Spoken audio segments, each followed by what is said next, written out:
For this video, I'm going to walk you through writing formulas for ionic compounds. This is basically going to be the reverse of writing a name. So before we get into this, let's look at chemical formulas here. So here's an example of a chemical formula. Basically, you can think of it like a recipe.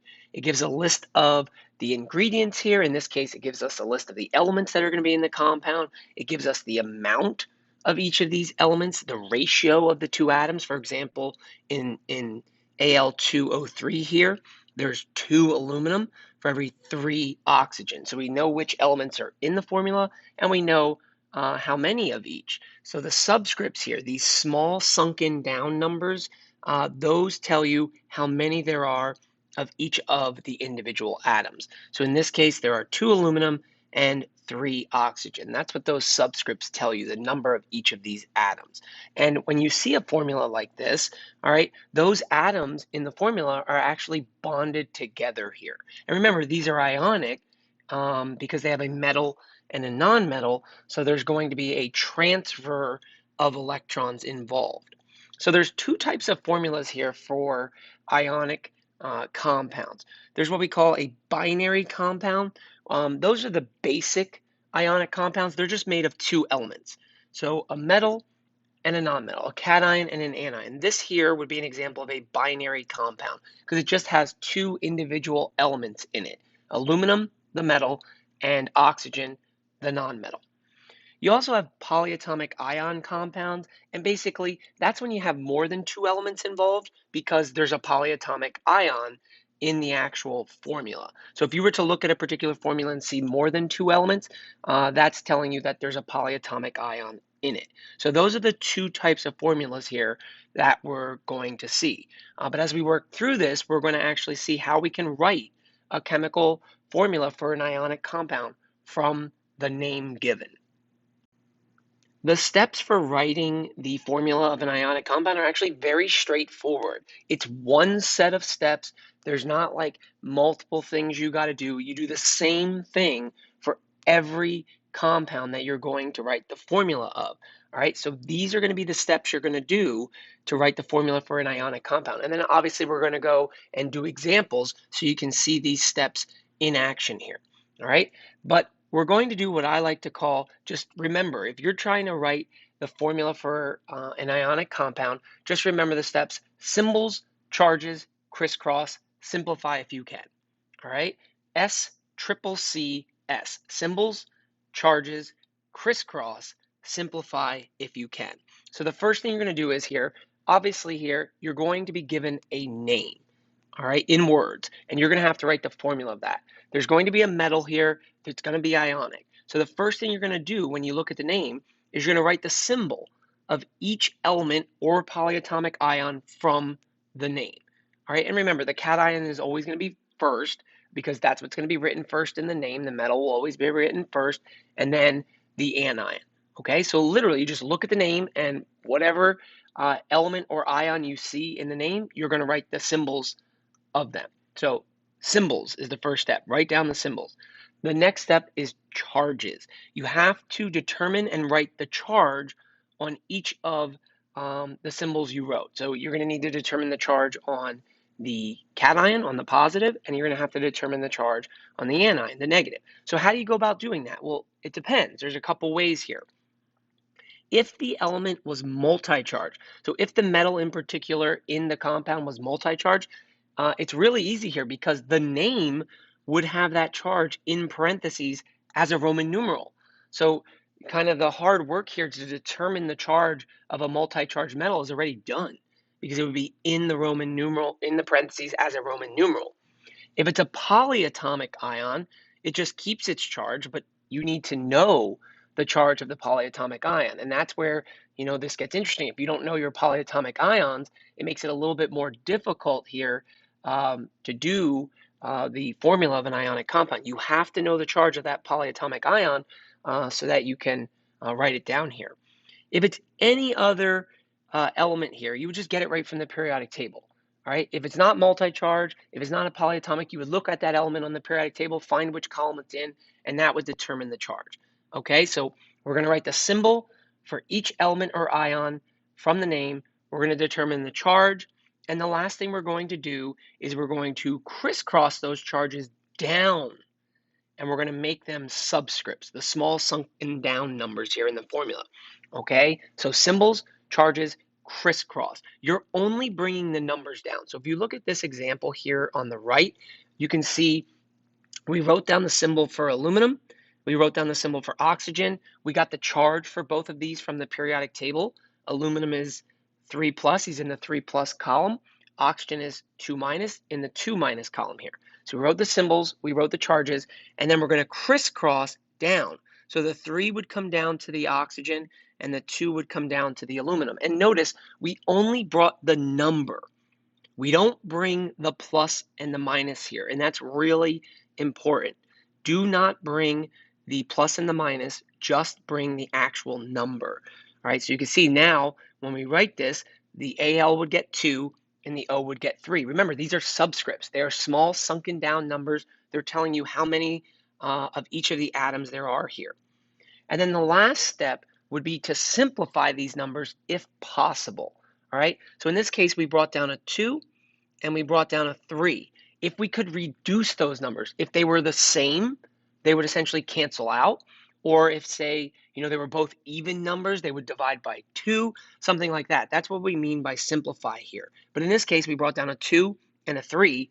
They're already in the simplest form. So this would be the final answer here, would just be Al2O3.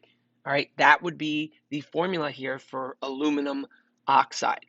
Okay, so again, we're going to go through examples, and I think you're going to see that this is pretty easy, but you just have to remember, if you're writing the formula here for an ionic compound, a compound that has a metal and a non-metal, it's going to be symbols, charges, crisscross, simplify if you can.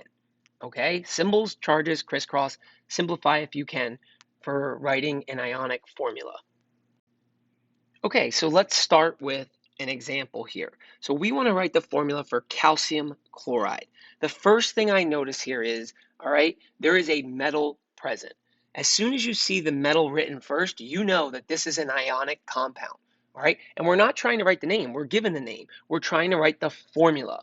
So in my head, I have to say, okay, well, how do I write the formula for an ionic compound? Remember, the steps are going to be symbols, charges, crisscross, simplify if you can. All right, so let's get into this. The first element I see there in the name is calcium. So I have to write the symbol for that, which is just going to be Ca. All right, chloride is just going to be chlorine. So I write Cl. I wrote the symbols. The next step is charges. So both of these are elements from the table. I can just go to the periodic table, find them, and see what column they're in to get the charge. So calcium is going to be in the 2 plus column. So his charge is 2 plus, and chlorine is going to be in the 1 minus column. So he's just going to be minus. So I wrote the symbols. I got the charge on each. The next step is to crisscross. Remember, we're crisscrossing down here. So the 2 from the calcium is going to go down to the chlorine, and the 1 from the chlorine is going to go down to the calcium. Okay? Symbols, charges, crisscross. I'm not bringing the plus and the minus. I'm only bringing the numbers down. So, I'm going to rewrite this here. I have calcium, which we said we brought down a 1 to, so we don't write ones in a formula. All right? And then I have the chlorine, which we said we brought down the 2. All right? So right now I have CaCl2. I wrote the symbols, I wrote the charges, I crisscrossed down. All right? The last step is simplify. Well, I brought down a 1 and a 2. Those are already in the simplest form. All right? So this is the formula here for calcium chloride. It's the formula unit. It's the lowest whole number ratio for calcium chloride. Notice I didn't bring down the actual charges, the plus and the minus. I only brought the numbers down, okay? And you don't write a 1 when there's a 1 of a particular element here, right? So we just got to remember, if we're writing this formula for an ionic compound, we have to do symbols, charges, crisscross, and then simplify if we can. Okay, so this would be the actual formula here for calcium chloride.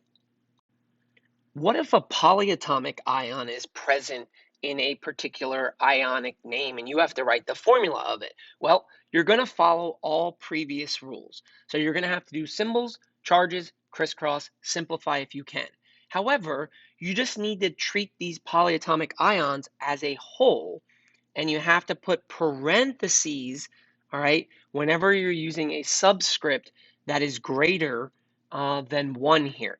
So if you take a look at this example here, you can see for this particular example that it's Fe and then the OH is in parentheses and there's a 3 outside. This indicates that there's 3 of the polyatomic OH. There's 3 of the hydroxides here, right? This is totally different from the formula written like this.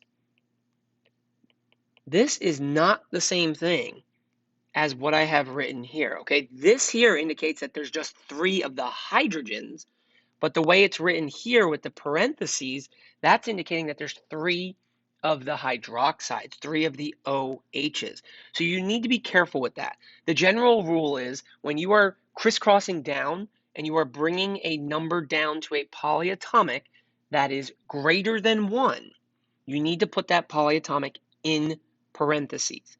Okay, so let me say that again. If you are bringing a number down when you're crisscrossing down to a polyatomic that is greater than 1, you need to put that polyatomic in parentheses. So if we were doing the symbols, charges, crisscross here for this compound, we would have had Fe 3 plus, we would have had OH minus, and when we crisscross, notice the Fe is just going to get a 1, but the OH, we are bringing a number down to a polyatomic that is greater than 1, so that OH has to go in parentheses. It's very easy to realize that you need parentheses for a polyatomic when the polyatomic actually has a subscript with it. For example here, let's say we had Fe 3 plus and we had SO4 2 minus. Let's just say these were the elements here in the polyatomic in our particular formula. When we crisscross this and we brought the 3 down, it's very easy to see like, oh, the SO4, it's a polyatomic, it's SO4. You are bringing a number down to it. You're going to need to put it in parentheses. Otherwise, it would just look weird. You'd have a 4 and then a 3.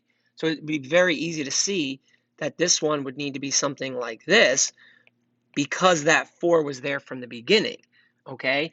It's a little bit easier to forget the parentheses when you have something like hydroxide, which doesn't have any numbers with it to begin with, all right? So this is just something you need to be careful with. Whenever you're bringing a number down to a polyatomic and that number is greater than 1, you have to put that polyatomic in parentheses. So we can't be afraid of these polyatomics in formulas. We'll follow all previous rules and we'll do symbols, charges, crisscross, simplify if we can, but we got to treat that polyatomic as a whole and use parentheses when needed. So let's try another example here. So we're going to do the formula for magnesium phosphate. First thing I notice is I see the metal written first. All right, I know this is going to be an ionic compound. So the steps for writing a formula of an ionic compound are symbols, charges, crisscross, simplify if I can. All right, so the symbol for magnesium is going to be Mg. The symbol for phosphate, all right, watch your endings here. That's something that's very important. All right, this doesn't say phosphide, it doesn't say phosphite, it says phosphate. So that means it's the polyatomic here. So the symbol for phosphate is PO4. All right, so we wrote the symbols. The next step is charges. The charge on magnesium, you get that right from the periodic table. It's going to be 2 plus. But the charge on phosphate, you need to know this because it's a polyatomic. All right, this is where studying your polyatomics and making sure you know them are very important. So PO4 is 3 minus. So we wrote the symbols, we wrote the charges, and now we're going to crisscross down. So the 2 is going to come down to the PO4, and the 3 is going to come down to the magnesium here. All right, you need to write this stuff out. All right, don't try to do this all in your head. Write it out on your paper when you're doing this. Do the crisscrossing, and then write your final answer. Definitely show what you're doing, and you'll have a lot better results here. So we wrote the symbols, we wrote the charges, we're crisscrossing down. So when I rewrite this, the magnesium is getting the 3, and the PO4 is getting the 2, but I'm bringing a number down to a polyatomic that is greater than 1. So I have to put that polyatomic in parentheses here. All right, I wrote the symbols, I wrote the charges, I crisscrossed down. But notice I didn't bring the plus and the minus, you just bring the numbers. And the last step is simplify if you can. Well, I brought down a 3 and a 2. You cannot simplify that. Okay, they're already in the simplest form. Don't start simplifying with the numbers in the polyatomic. All right, some people would see this here and say, Mr. Little, there's a 4 and a 2 there. Can I simplify that because they're both even? No, you can't touch the numbers of a polyatomic. Okay, the PO4 is the number involved in the polyatomic here. You can only possibly simplify the numbers that you brought down. Okay, so for this example, we did our symbols, charges, crisscross. Simplify if we can. We couldn't. So this would be our final answer. That is the formula here for magnesium phosphate. Now we're going to look at how you would write the ionic formula of a compound that is a hydrate. Hydrates contain water. So if you see a name that has the word hydrate in it, you're going to need to follow these steps. So first, you're going to need to follow all previous rules. So you're going to have to do symbols, charges, crisscross, simplify if you can.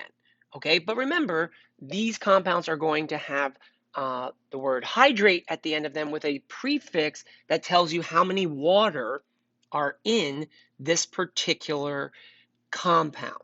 Okay, so there's going to be a prefix in front of the word hydrate, and that'll tell you how many water molecules there are going to be. So after you do the symbols, charges, crisscross, simplify if you can, you're just going to put times, the time symbol here, a certain number of water. And that number of the water is going to be based on the prefix that was in the name here. Okay, so I think this is going to be easiest if we just look at an example.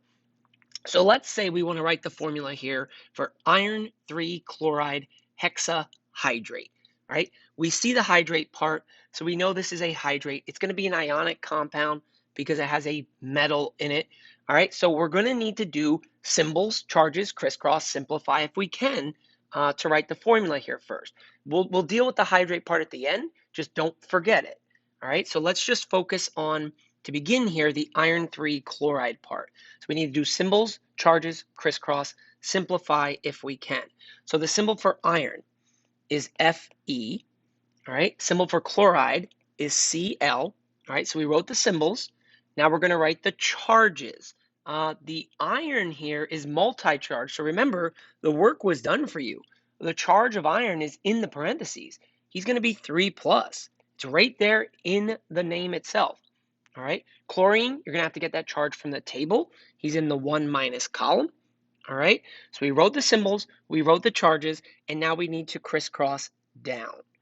All right, so when we rewrite this here, Fe is going to get the 1 from the chlorine. We don't write ones. And then the chlorine is going to get the 3 from the iron. So FeCl3. Symbols, charges, crisscross, simplify if we can. Well, we brought down a 1 and a 3. Those are not going to simplify. We're already done. It's already in the lowest form. Okay, so we did our symbols, charges, crisscross, simplify if we can, but we have to remember here we have a hydrate. So we have to do the last part. This is a hexahydrate. So we're going to put the time symbol, and the prefix tells us how many waters this is going to include. Because it's hexa, that's the prefix for 6. So it's going to be times 6 H2O. So this would be the formula for iron 3 chloride hexahydrate. You just do the symbols, charges, crisscross, simplify if you can, like you normally would, but then remember to use the prefix to indicate the number of water kind of at the end here of the formula. All right, so this is how you would do the ionic formula of a hydrate. Now we're ready to do some practice here. So on this slide, there are 2 examples. I would say you should pause the video, try these, and then rejoin to see how to solve them and how you did. So I would pause the video right now and do these 2. Okay, so let's see how we get the answers for both of these. Remember, these are both names, so we need to do the reverse. We need to write the formula here, and they're both ionic because we have a metal written first. So we need to do symbols, charges, crisscross, simplify if we can. All right, so the symbol for lithium here is going to be Li. Symbol for sulfide, again, watch those endings. All right, this is sulfide. That's going to be the element sulfur. Remember, these nonmetals are going to end in the IDE. So it's just sulfur. It's not sulfite. It's not sulfate. It's just sulfide, so that's S. All right, we wrote the symbols. Now we need to do the charges. Lithium is in the 1 plus column, so we get that right from the table. Sulfur is in the 2 minus column, so we get that right from the table. We wrote the symbols, we wrote the charges, and now we're going to crisscross down. All right, remember, we're just bringing the number, not the plus and the minus. So when I rewrite this, the lithium gets the 2 from the sulfur, and the sulfur gets the 1, which we don't write ones. So symbols, charges, crisscross, simplify if you can, but we brought down a 2 and a 1 that's already in the lowest form. So this would be the formula here for lithium sulfide. All right, again, it's just a very simple set of steps. Symbols, charges, crisscross, simplify if you can. Let's do the next example here. Tin 2 oxide. All right, so we need to do our symbols first. Tin is SN. Make sure you're writing the correct symbol here for the element. I know it seems obvious, but sometimes people write the wrong symbol here and it messes you up. You're going to have a periodic table, so use your periodic table and make sure you're indicating the correct symbol. Oxide is just going to be oxygen. So we wrote the symbols. Charges, tin is going to be 2. It's right there in the parentheses, and it's plus because it's a metal. Oxygen from the table is 2 minus. So when I crisscross this, all right, symbols, charges, crisscross, I get SN. He would get the 2. O would then get the 2 from the tin. But then realize here, we did our symbols, charges, crisscross. We got to do the last step this time, the simplifying. We brought down a 2 and a 2. They can simplify to 1 and 1. So symbols, charges, crisscross, simplify if you can. This is going to become just SNO. That's going to be the formula for tin 2 oxide. So because both numbers are the same, they will simplify out and become ones, and we don't write ones. So remember here, you're looking for numbers that are either the same that could simplify to 1, or if they're both even numbers, if they're divisible by each other. That's what we mean by simplify. All right, so here were 2 more examples of writing the formula for ionics using symbols, charges, crisscross, simplify if you can. So we can try 2 more examples here. Just like last time, I would pause the video right now and try these 2 examples and then rejoin when you're ready to see how you did. All right, so let's go over these 2. Remember, these are both ionic compounds. They both have a metal written first, so we need to do symbols, charges, crisscross, simplify if we can. So for the first one here, magnesium chromate pentahydrate, the symbol for magnesium is going to be Mg, right? Chromate is a polyatomic, and you can be alerted to that by the fact that it ends in ATE. So chromate here is going to be CrO4 2 minus. All right, so we wrote the symbols. We got the charge on the chromate, and that's a polyatomic, so you just need to know it. The charge for magnesium is going to be 2 plus. He's in the 2 plus column on the table. So we wrote the symbols, charges, and now we need to crisscross down. Okay, so we're bringing down a 2 to the magnesium and a 2 to the chromate here. So realize that you're bringing down the same number, it's going to simplify. So we did our symbols, charges, crisscross, but now it's going to simplify. So it's just going to be MgCrO4. But don't forget this pentahydrate part. We're going to have to put our time symbol. Penta indicates that there'll be 5 of the water. Remember, the hydrate is indicating that there's water here. So this would be the correct formula of magnesium chromate pentahydrate. Symbols, charges, crisscross, simplify if you can. Don't forget to do the water part using the prefix there at the end. Next example is copper 2 sulfate. So again, we're going to do our symbols, charges, crisscross, simplify if we can. Copper here is going to be Cu. Sulfate is the polyatomic, SO4. Again, watch your endings. Charge on the copper is going to be 2 plus. It's right there in the name. Sulfate is a polyatomic. You need to know the charge of sulfate, which is 2 minus. Okay, so we did our symbols, we did our charges, and when we crisscross down, remember, we are bringing just the numbers, not the plus and the minus, but we're bringing a 2 down to each part here, so it's going to simplify. It's just going to be CuSO4. So once we do our symbols, charges, crisscross, simplify if we can, that would be the formula here for copper 2 sulfate. Don't be afraid to, on your paper, show this symbols, charges, crisscross, and simplifying. Show your work. Use the space and, do it. Don't try to do it all in your head. All right? So here are two more examples of writing ionic formulas. Last two examples here that we can try. Hopefully you're getting pretty good at this. So I would say try these two examples.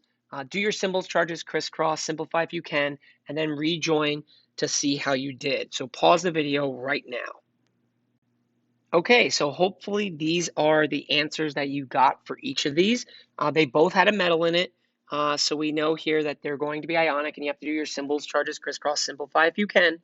But remember here for the first one, you were bringing a number down to the polyatomic that was greater than 1. So you need the parentheses around the polyatomic.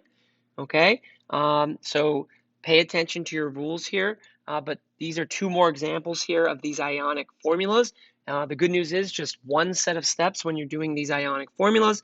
And as soon as you recognize that a particular name is ionic because the metal is present, you know that if you're writing the formula, you got to do symbols, charges, crisscross, simplify if you can.